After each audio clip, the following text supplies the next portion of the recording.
Hello student, how are you? Hope you will be fine. So student, welcome to our channel Rajeshi Classes. So student, today in this video we are going to learn standard 7th lesson number 18th sound production of a sound. इसका जो है ये third part है। So student, इसके दो part जो है मैंने अपलोड कर दिए हैं। तो अगर आपको इसे देखना है तो आपको क्या करना पड़ेगा, राजेशी क्लासेस को लाइक शेयर और सब्सक्राइब करना पड़ेगा और बेल बटन पर भी क्लिक करना पड़ेगा, जिससे कि आपको सारे नोटिफिकेशन जल्द से जल्द। स्टार्ट करते हैं lesson number 18 production of a sound. So student, हमने जो है इसके दो पार्ट में क्या देखा था, तो साउंड कैसे जनरेट होता है, what is oscillator, oscillation and oscillatory motion, ये कैसे होता है वो हमने एग्जाम्पल के साथ में देखा था। देन हमने देखा था time period of oscillation and frequency, ये कैसे निकाली जाती है, इसको भी हमने एग्जाम्पल के साथ में देखा था। तो स्टूडेंट, आज हम जो है high and low pitch of a sound जो है स्टार्ट कर रहे हैं। So now we see the high and low pitch of a sound. So take a wooden board 80 to 90 centimetre long. ये जो है एक वुडन बोर्ड है, 80 to 90 सेंटीमीटर जो है वो लॉन्ग है एंड 5 सेंटीमीटर वाइड, और ये जो है वाइड कितना है, 5 सेंटीमीटर है। ठीक है। Hammer two nail into it each of few centimetre away from its two end. इसके दोनों एंड के इसमें जो है थोड़ा सा डिस्टेंस छोड़ के यहाँ पर एक नेल जो है हमको फिक्स करना है, यहाँ पर एक और यहाँ पर एक। ठीक है। Tie the end of a thin metal wire to the nail so that the wire is stretch tightly between them. तो इसमें क्या करना है, एक तार जो है वो जो है हमको यहाँ पर लगानी है। मतलब यहाँ से इस नेल के इस एंड से जो है यहाँ तक जो है एक तार जो है हमको फिक्स करनी है। ऐसे फिक्स करनी है कि वो जो है टाइटली स्ट्रेच हो, टाइटली स्ट्रेच करके ये करना है हमको। So insert a wedge shape wooden और a plastic block under the wire near each of the nail. Nail के जो पास में जो है एक वुडन का या फिर प्लास्टिक का जो एक ब्लॉक है वो जो है हमको दोनों नेल के पास में जो है इसको लगाना है। ठीक है। And plug the wire lightly. अब जो है इस वायर को हमको प्लग करना है, मतलब उसको जो है मतलब हिलाना है। ठीक है। Did you here any sound, क्या आपको कोई साउंड सुनाई देता है? तो हाँ, उसमें जो है कुछ साउंड हमको सुनाई देता है। Observe whether the wire vibrate. और आप देखोगे कि ये जो वायर है जो हमने यहाँ पर लगाई है वो जो है वो वाइब्रेट होगी जब हम इसको हिलाएंगे। So now insert 2 or 3 small rectangular block below the wedge shaped block on one side in such a way that the length of the wire does not change। तो हमको क्या करना है बाद में, ये जो फिर से हमें जो है उसके ऊपर, मतलब ये एक ब्लॉक रखा है, उसके ऊपर और एक ब्लॉक जो है वो रखना है।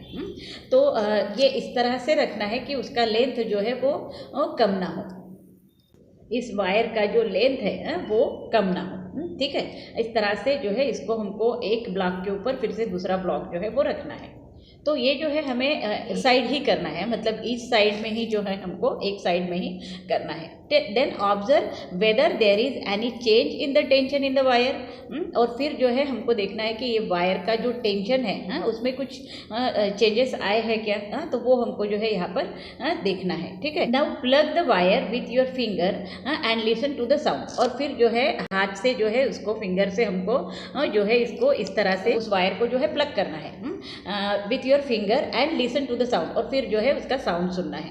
Also watch its vibration. और इसके वाइब्रेशन को भी जो है, इस वायर के जो वाइब्रेशन को भी जो है हमको देखना है। Note the differences in the perceive in its frequency. और इसकी फ्रीक्वेंसी जो है उसको हमें नोट करना है। ये जो सीधा वायर है वो जब हम उसको प्लग करेंगे तो ये जो है थोड़ा सा आगे सरकेगा, तो इसका जो फ्रीक्वेंसी है यहाँ से यहाँ तक की वो भी जो है हमको मतलब उस फ्रीक्वेंसी को भी हमको नोट करना है। What can you infer from this. अब इससे हमको जो है क्या पता चलता है, so when tension in the wire is increase increase, जैसे ही हमने जो है इसका टेंशन जो है वो बढ़ा दिया, इंक्रीज किया, तो the frequency is seen to be increase, तो इसकी फ्रीक्वेंसी भी जो है वो हमको ज़्यादा होते हुए दिखेगी, ठीक है। And when it is reduce, frequency is also seen to decrease, और जैसे ही हमने इसका टेंशन कम कर दिया, मतलब यहाँ का एक ब्लॉक अगर हमने कम कर दिया तो इसका टेंशन जो है वो कम हो जाएगा, तो उससे जो है जब हमने प्लग किया तो हमें पता चलेगा कि इसकी फ्रीक्वेंसी भी जो है वो चेंज हो जाएगी, मतलब डिक्रीज हो जाएगी, कम हो जाएगी। So we will also perceive differences in the sound generated, और अब जो है हम उसके साउंड में भी जो है हमको वेरिएशन जो है वो नज़र आएंगे। मतलब जब इसका टेंशन ज़्यादा था तो इसकी जो फ्रीक्वेंसी ज़्यादा थी और साउंड भी जो है वो अलग था, और जब हमने जो है उसका टेंशन जब कम कर दिया और फ्रीक्वेंसी जब हमने उसको देखी, इसकी फ्रीक्वेंसी जब हमने देखी उसको प्लग करने के बाद में, तो ये हमको कम जो है वो दिखती हैं, और जब हम इसको मतलब इसका टेंशन बढ़ाते हैं तो इसकी फ्रीक्वेंसी भी जो है वो हमको इंक्रीज होते हुए दिखती है, ठीक है। तो इस तरह से जो है डिफरेंस जो है, और साउंड में भी जो डिफरेंस हमको जो है वो दिखता है। Okay, so when the tension is increase, when the tension is increased, the resulting sound is shriller. When the tension is reduced, the sound is also less shrill. मतलब जब टेंशन हम इसका इंक्रीज कर रहे हैं तो साउंड जो है वो हमको मतलब ज़्यादा साउंड आ रहा है, मतलब वो श्रीलर जो है उसका साउंड का जो श्रीलर है वो हमको ज़्यादा दिख रहा है, साउंड की आवाज़ जो है वो ज़्यादा आ रही है। And when the tension is reduce, जैसे ही टेंशन हमने रिड्यूस किया तो साउंड भी जो है वो कम श्रीलर जो है होते हुए दिखता है, मतलब कम होते हुए दिखता है। So this is what is called the high and low pitch of a sound, तो इसे ही जो है हाई पिच और लो पिच जो है वो कहा जाता है। Which of the sound, the roar of a lion or the hum of a mosquito has the higher pitch? अब ये जो लायन का जो रोर करने का आवाज़ है, मतलब चिल्लाने का आवाज़ है, और ये मॉस्किटो का जो हमको आवाज़ आता है, तो इसमें जो है वो किसकी आवाज़ हमको साउंड जो है वो ज़्यादा दिख रही है, तो आप बोल सकते हो कि लायन का, ठीक है। तो वैसे ही जो है what structures in the sitar help to produce higher and lower pitches sound, तो ये जो सितार है इसमें जो हायर और लोअर पिच जो है साउंड का जो होता है वो कैसे किया जाता है, उसमें जो है एक जो है ऐसा नॉट दिया रहता है जिससे कि हमको जो है इसको कम ज़्यादा जो है वो कर सकते हैं। मतलब वो जो तार है, वो जो वायर है, वो इसके सितार के जो वायर है वो इससे कनेक्टेड होते हैं उस नॉच से, तो इस नॉच से जो है हम उसको कम ज़्यादा जो है वो टेंशन उसका कर सकते हैं, तो उससे जो है उसका साउंड भी जो है वो हायर पिच पे लोअर पिच पे हम जो है वो कर सकते हैं, ठीक है। नेक्स्ट जो है इंटेंसिटी ऑफ अ साउंड। अब इंटेंसिटी ऑफ अ साउंड क्या है वो और साउंड लेवल क्या है वो हम देखेंगे। तो loudness or a softness of a sound is indicated by the two term, namely intensity of a sound and sound level. तो ये जो साउंड का जो आवाज़ होता है, मतलब कुछ साउंड जो है वो सॉफ्ट होते हैं और कुछ जो है लाउड फील कराते हैं। तो ये जो लाउडनेस और सॉफ्टनेस है साउंड का, ये जो है दो टर्म में हम जो है बता सकते हैं, जैसे कि इंटेंसिटी ऑफ अ साउंड और साउंड लेवल। तो sound level is the intensity of a sound as perceived by our ear, और ये जो साउंड लेवल जो है is the intensity of a sound, मतलब साउंड लेवल क्या है, ये साउंड की इंटेंसिटी है, वो जितनी ज़्यादा होती है उतना जो है हमारे कानों में वो उसकी जो आवाज़ जो है पिच जो है वो सुनाई देती है, और जितनी इंटेंसिटी कम होगी उसका जो साउंड का लेवल जो है वो कम होगा, तो उतना ही जो है हमको उसकी इंटेंसिटी भी जो है हमारे ईयर्स में जो है वो सुनाई देती है। The intensity of a sound is proportional to the square of the amplitude of a vibration. तो ये जो साउंड की इंटेंसिटी जो है वो कैसे होती है, वो जो है the amplitude of a vibration, मतलब square of a amplitude of a vibration से जो है वो प्रोपोर्शनेट होती है, मतलब प्रोपोर्शनल होती है, ठीक है। जैसे कि मतलब डबल होती है, ठीक है। For example if the amplitude is double the intensity of a sound become 4 time as much. और जब एम्पलीट्यूड अगर हमने डबल कर दिया, मतलब कोई भी सितार अगर हम बजा रहे हैं तो उसका जो है एम्पलीट्यूड अगर हमने डबल कर दिया तो उसकी इंटेंसिटी क्या हो जाएगी, वो इंटेंसिटी ऑफ साउंड कितना होगा, वो 4 टाइम होगा, मतलब 4 टाइम उससे ज़्यादा होगा, ठीक है। The decibel is the unit of a measuring of a sound level. और साउंड लेवल को जो है हमको अगर मेज़र करना है तो इसका यूनिट क्या होता है, डेसिबल होता है, जिसको डी, स्मॉल डी और बी से जो है वो रिप्रेजेंट किया जाता है। It was named decibel in his honour of the work of the scientist Alexander Graham Bell. तो इसको जो है अलेक्जेंडर ग्राहम बेल जो साइंटिस्ट है उसके ऑनर में जो है वो जो है साइन जो है वो दिया गया है, ठीक है। तो the magnitude of a sound level decibel can be deduced from the intensity of the sound using a mathematical formula. So when intensity of a sound becomes 10 times the original, the sound level increase by 10 dB. जैसे कि intensity of sound जो है वो 10 time अगर मतलब original sound से जो 10 time अगर वो ज़्यादा है तो उसको कैसे रिप्रेजेंट किया जाता है, the sound level increase by 10 dB। इसको जो है 10 dB जो है वो लिखा जाता है, ठीक है। यहाँ पे डू यू नो दिया हुआ है। So decibel level of some common sound, तो डेसिबल लेवल जो है कॉमन साउंड के जो है यहाँ पर दिए हुए हैं। बिगिनिंग ऑफ ऑडिबल साउंड, मतलब जो ऑडिबल साउंड होता है तो वो मतलब बिगिनिंग ऑफ ऑडिबल साउंड कितना होता है, 0 dB होता है। देन नॉर्मल ब्रीदिंग, हमारे नॉर्मल ब्रीदिंग जो चलते रहती है उसका भी एक साउंड होता है, तो वो कितना होता है, 10 dB होता है। मर्मरिंग फ्रॉम 5 मीटर्स अवे, मतलब धीरे धीरे जो है बात करने की आवाज़ जो है वो अगर हमको 5 मीटर से अगर हम सुनते हैं तो वो 30 dB होता है। नॉर्मल कन्वर्सेशन बिटवीन 2 पर्सन, मतलब कोई 2 पर्सन जो है आमने सामने बैठ के बात कर रहे हैं, नॉर्मली जो है उनका कन्वर्सेशन शुरू है तो वो 60 dB तक होता है। और हेवी ट्रैफिक, जो हम रोड पर देखते हैं हेवी ट्रैफिक, तो वहाँ का जो है वो 70 dB होता है। देन ऑर्डिनरी फैक्ट्रीज जो है तो उसका जो है कितना होता है साउंड, 80 डेसिबल होता है। देन जेट इंजन जो हम देखते हैं तो उसका जो साउंड हम सुनते हैं तो वो कितना होता है, 130 डेसिबल होता है। Then start of a ear splitting around 120 decibel होता है। तो hearing is temporarily affected by sound on a frequency greater than 1000 hertz. और मतलब हमारी हियरिंग जो है, सुनने की जो क्षमता है वो कब अफेक्ट होती है, जब साउंड का जो फ्रीक्वेंसी है 1000 हर्ट्ज से अगर ज़्यादा होता है तो जो है हमारे कान का जो हियरिंग जो है वो अफेक्ट होता है। And level higher than 100 dB, जो लेवल है वो 100 डेसिबल से ज़्यादा होता है तब भी जो है हमारे कान में जो है हियरिंग का जो हमारा क्षमता है उसको जो है वो अफेक्ट होता है। तो this can results in temporary deafness, जिससे कि हम टेम्पररीली जो है सुनने की क्षमता जो है वो हमारी कम हो सकती है।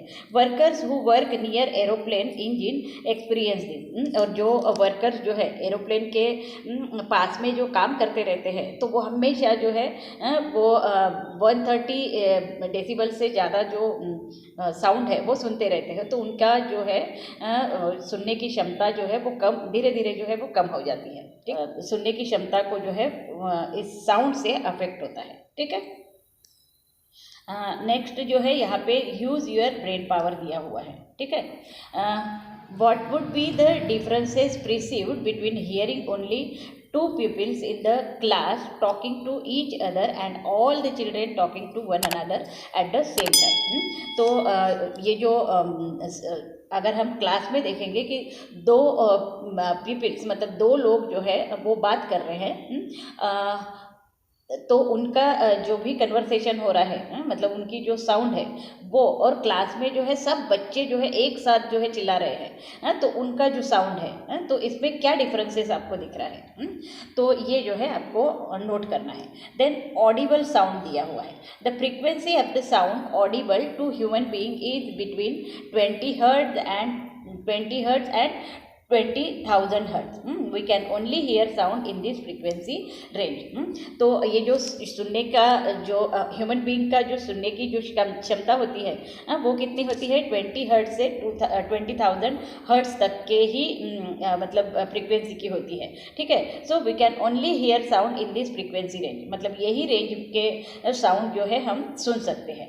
Then infrasonic sound, have you ever heard the sound of the movement of the hand और of the movement of leaves falling from the tree? कभी आपने जो है हैंड जब हम हिलाते हैं तो उसकी साउंड सुनी है, या फिर कभी लीव्स जो है वो ट्री से जो है नीचे गिर रहा है तो उसकी साउंड आपने कभी सुनी है? तो हमने जो है ये साउंड कभी सुनी नहीं है। तो ट्राई दिस, यहाँ पे जो है एक ट्राई दिस पूछा हुआ है। Take a oscillator and swing on oscillator which makes 3 to 4 oscillation in a second and listen carefully for any sound it makes. तो क्या करना है, take a oscillator and swing on oscillator, और वो जो ऑसिलेटर है मतलब उसको जो है वो स्विंग करना है हमको उस ऑसिलेटर को, and which makes 3 to 4 oscillation, जो सेकंड में जो है वो 3 to 4 ऑसिलेशन जो है यहाँ पे उसका हो रहा है, ठीक है। तो and listen carefully for any sound it makes, और देखना है कि ये जब ऑसिलेशन हो रहा है तो क्या साउंड कोई हमको सुनाई दे रहा है, तो वो जो है हमको सुनना है। सो यहाँ पे जो है एक्सप्लेनेशन दिया है that the oscillator makes 3 to 4 oscillation in 1 second means that the frequency of the sound is 3 to 4 hertz. मतलब ये 1 सेकेंड में जो है 3 to 4 ऑसिलेशन जो यहाँ पर हो रहा है means that the frequency of a sound, उसका जो साउंड है, साउंड फ्रीक्वेंसी जो है वो कितनी होती है, 3 to 4 हर्ट्ज होती है। तो human can not here sound of a frequency less than 20 hertz. और हमने पहले ही देखा कि मैन जो है वो कहाँ से 20 हर्ट्ज से 20,000 हर्ट्ज तक का साउंड जो है वो सुन सकता है। तो ये जो है कम है 3 to 4 हर्ट्ज, तो 20 हर्ट्ज से नीचे का जो साउंड है वो मैन जो है ह्यूमन जो है वो सुन नहीं सकता है। So in all the above example oscillation did not take place but no sound was heard. in all the above example oscillation did take place but no sound was heard।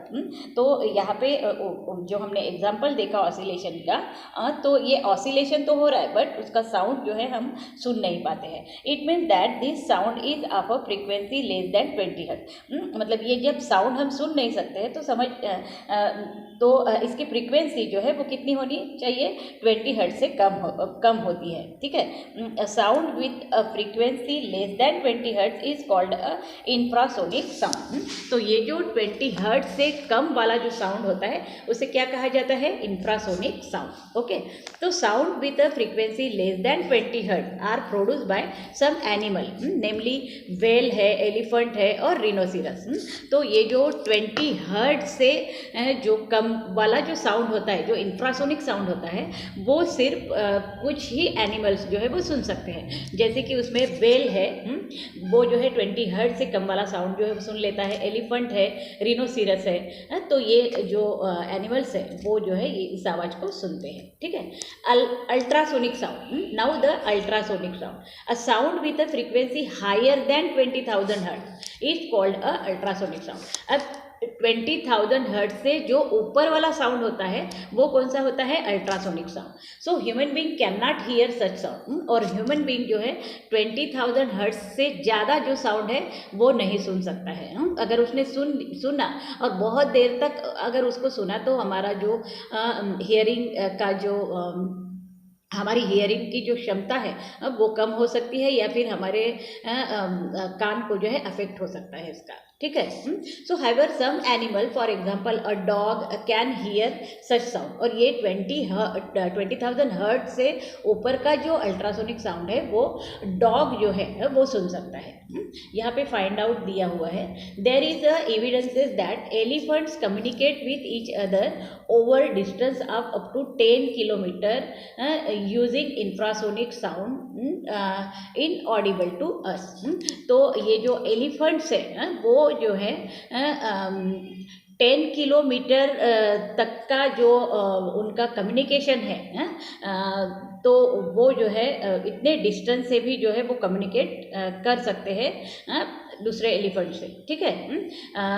जो infrasonic sound है, मतलब 20 hertz से जो है वो नीचे का sound है, ठीक है, कम साउंड है जो हम सुन नहीं सकते हैं। तो मतलब ये साउंड जो है इनऑडिबल है। So it is also believe that dog and other animal can receive ultrasonic sound signals in advance of an impending earthquake. तो ये जो डॉग्स होते हैं, ये डॉग्स जो है मतलब अल्ट्रासोनिक साउंड के सिग्नल्स को जो है वो पहले ही पहचान लेते हैं। जैसे कि वो जो अर्थक्वेक का जो आवाज़ है, वो जो साउंड है वो डॉग जो है वो पहले ही जो है वो सुन लेते हैं। ये जो साउंड है वो अल्ट्रासोनिक साउंड है, 20 हर्ट्ज से जो है ऊपर का साउंड है।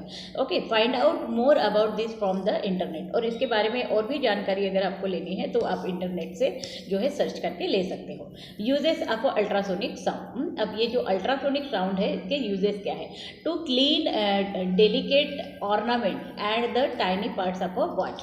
ये जो अल्ट्रासोनिक साउंड जो है इसका क्या यूज होता है? वो डेलिकेट ऑर्नामेंट्स जो होते हैं, बहुत ही नाजुक जो भी ज्वेलरी होती है उसको क्लीन करने में यूज़ किया जाता है। And tiny parts of a watch, और जो वॉच है उसके जो छोटे छोटे पार्ट्स होते हैं उसको भी जो है क्लीन करने के लिए जो है वो यूज़ होता है। Then to observe internal organ of a body, और ये अल्ट्रासोनिक साउंड जो है इंटरनल ऑर्गन को ऑब्जर्व करने के लिए भी यूज किया जाता है। To detect tumour in the brain, brain में अगर कोई ट्यूमर है तो उसको डिटेक्ट करने के लिए भी अल्ट्रासोनिक साउंड जो है यूज किया जाता है। To detect faults in a metal, अगर मेटल में कोई फॉल्ट है तो वो है देखने के लिए भी जो है अल्ट्रासोनिक साउंड को यूज किया जाता है। इन रडार सिस्टम, और रडार सिस्टम जो होता है तो वहाँ पर उस पर भी जो है जो सी के पास में जो रडार सिस्टम होता है वहाँ पे भी जो है अल्ट्रासोनिक साउंड का यूज होता है। To kill certain microbes and insect, microbes, certain microbes जो है मतलब माइक्रो ऑर्गेनिजम्स है और इंसेक्ट्स है, उनको मारने के लिए भी जो है इस अल्ट्रासोनिक साउंड का यूज किया जाता है। Then sonar, sound navigation and ranging के लिए भी जो है is used to locate the seabed or the position of a ship। मतलब अगर सी में जो है शिप का पोजीशन हमको मालूम करना है या सी बेड के कुछ लोकेशन हमको देखना है तो ये सोनार सिस्टम जो है वो यूज़ होता है, ठीक है। तो यहाँ पे जो है यूजेस दिए हैं अल्ट्रासोनिक साउंड के। नेक्स्ट जो है यहाँ पे दिया है डू यू नो, तो the pitch of a sound is directly related to the frequency of a sound. हमने देखा कि ये पिच ऑफ अ साउंड जो है वो डायरेक्टली किससे रिलेटेड होता है? वो फ्रीक्वेंसी से रिलेटेड होता है। From the graph alongside we get further information, और इसमें जो है हमें जो है एक मैप दिया हुआ है और इसमें एक ग्राफ दिया हुआ है और इसमें जो है कुछ इंफॉर्मेशन दी है frequency of sound and infrasonic Audible and ultrasonic sound की। मतलब frequency of sound and infrasonic Audible and ultrasonic sound का, ठीक है। तो यहाँ पे हमको दिख रहा है 4 to 20 तक का जो साउंड है वो इंफ्रासोनिक साउंड होता है। 20 से लेके 20,000 तक का जो है वो कौन सा होता है? ऑडिबल, जो ह्यूमन सुन सकते हैं वो साउंड होता है। देन 20,000 से 52 5,24,288 जो है यहाँ तक का जो है कौन सा है, अल्ट्रासोनिक साउंड है। तो ये कौन सुन सकता है अल्ट्रासोनिक साउंड, डॉल्फिन है, बैट है। देन यहाँ पे जो है ऑडिबल टू ह्यूमन्स, मतलब वायलिन का साउंड है, फ्लूट है, ये है। नेक्स्ट इंफ्रासोनिक जो है वो ब्लू व्हेल दिया हुआ है। तो यहाँ पे जो है फ्रीक्वेंसी ऑफ साउंड के बारे में बताया था। तो स्टूडेंट यहाँ पे जो है ये लेसन ख़त्म हो रहा है। तो मुझे लगता है कि आपको ये लेसन जो है वो समझ में आ चुका होगा। तो अगर इसमें कोई भी प्रॉब्लम है, आपको एक्सरसाइज में भी अगर आपको कोई प्रॉब्लम है तो आप जो है मुझे कमेंट बॉक्स में लिखकर भेज सकते हो। तो स्टूडेंट अगर आपको ये वीडियो समझ में आ चुका है तो आपको क्या करना है, राजश्री क्लासेस को जो है लाइक शेयर और सब्सक्राइब करना है। तभी जो है आपको बाकी के सभी आने वाले वीडियो जो है और इसके पहले भी जो अपलोड किए हैं वो सभी वीडियो जो है आपको जल्द से जल्द मिल जाएंगे। इसके साथ ही आपको जो है हिस्ट्री के भी वीडियोज़ मिल जाएंगे आपको।